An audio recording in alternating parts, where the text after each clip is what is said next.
Loved this movie as a kid.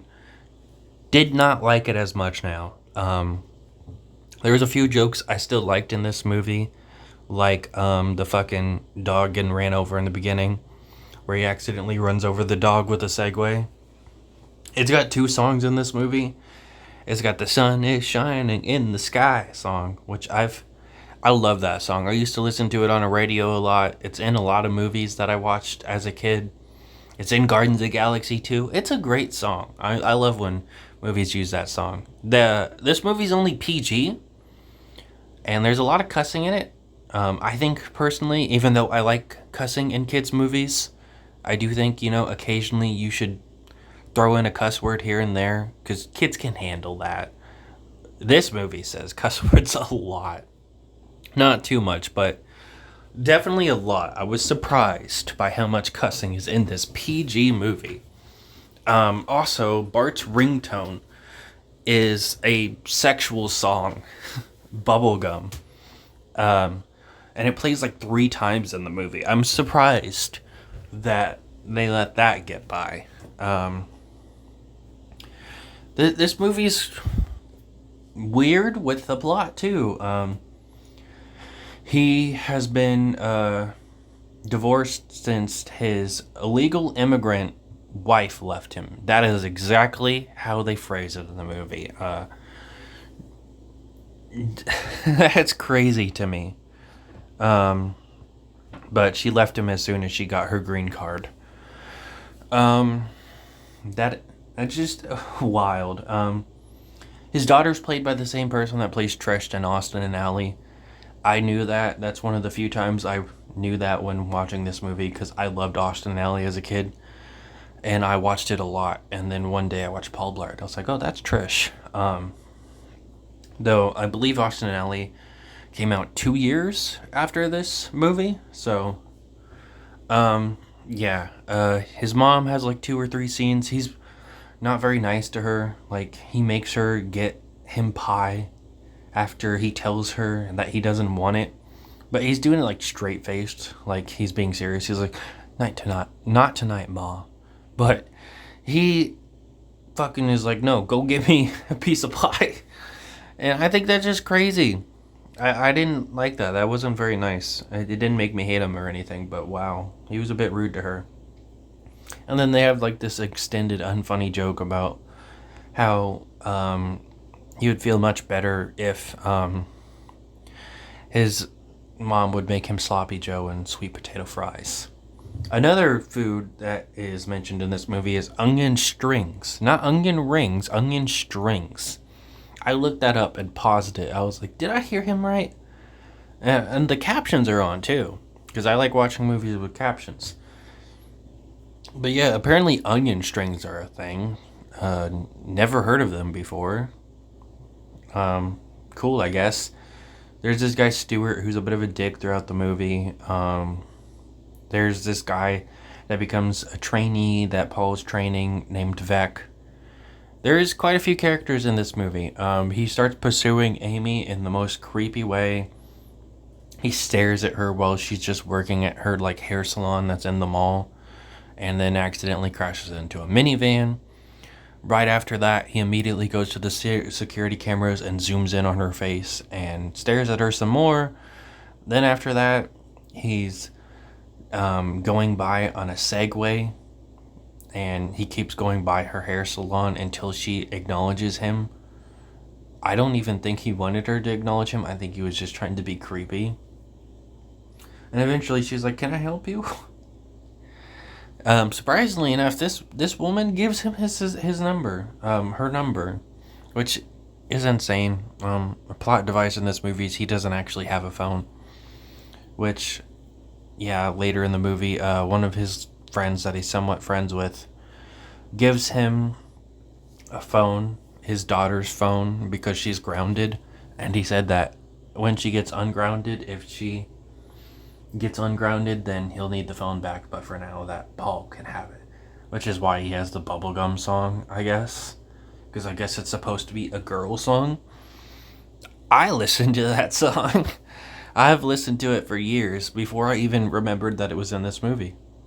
Well, I didn't even remember. I noticed it when I started watching this movie. Um, yeah, she went over her minutes or something. So he tells him that, hey, you can have this phone as long as you don't go over the minutes too.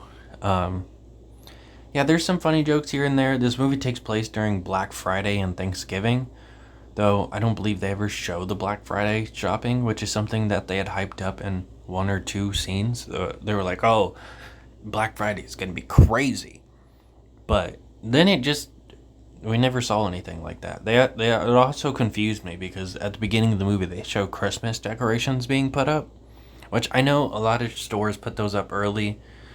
But in a movie, man, I wish they wouldn't do that because that makes me think it's Christmas until they eventually tell you that it's actually November.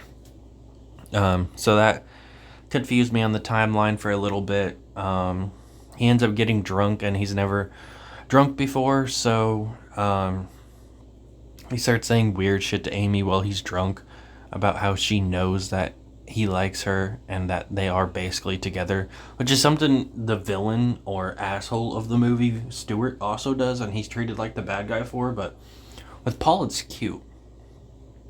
And I don't know if they did this on purpose, but Vec, when he reveals he's a bad guy, he takes off his shirt and he's wearing short sleeves that shows his tattoos. Like, oh, he's a bad guy because he's got tattoos. But Paul also has tattoos. Like, they have a joke that he accidentally got 2 tattoos. 2. But yeah, he's not a bad guy because he's the main character or whatever. And he's just casually stalking people. That doesn't make him a bad guy either. I'd remembered that Vec was in on it and that he was like the master behind this, the master plan behind the robbery. I did not remember, however, I clocked it immediately, but I was watching this movie with a friend, and Vec calls 2 of the robbers Donner and Vixen. I was like, wait, are they named after the fucking Christmas reindeer? And sure enough, not too long later, he's calling one of them Prancer and another one of them Rudolph. And as soon as he called another one Prancer, I was like, yeah, these robbers are named after fucking Christmas reindeer. When this movie is what, supposed to take place in fucking Black Friday? Weird. It's November, and I guess it's close enough, I guess. He takes down, like, all of them. There's one funny scene where he headbutts the Rudolph guy, and he says nobody wins with the headbutt. I like that. That was funny. That's definitely true because you're both bashing your skull into each other. Even if you knock the other guy out, it's gonna fucking hurt as hell when it happens to you. Rudolph was also a psychopath. He just starts talking about how he's gonna kill Paul's girlfriend and daughter, and wow, this guy isn't even the main villain. But I guess it's supposed to make you satisfied when Paul beats him. Yeah, he takes down Vec at an airport while he's driving around with a bully character. One of the SWAT people had mentioned how he used to, quote, abuse this loser in high school. And he's now working for SWAT. That honestly, that works. A lot of cops are high school bullies. But he's a fucking whole ass SWAT member. So him and Paul are working together to go take down Vec. Paul tries to jump out of the moving car onto Vec's car. Doesn't work.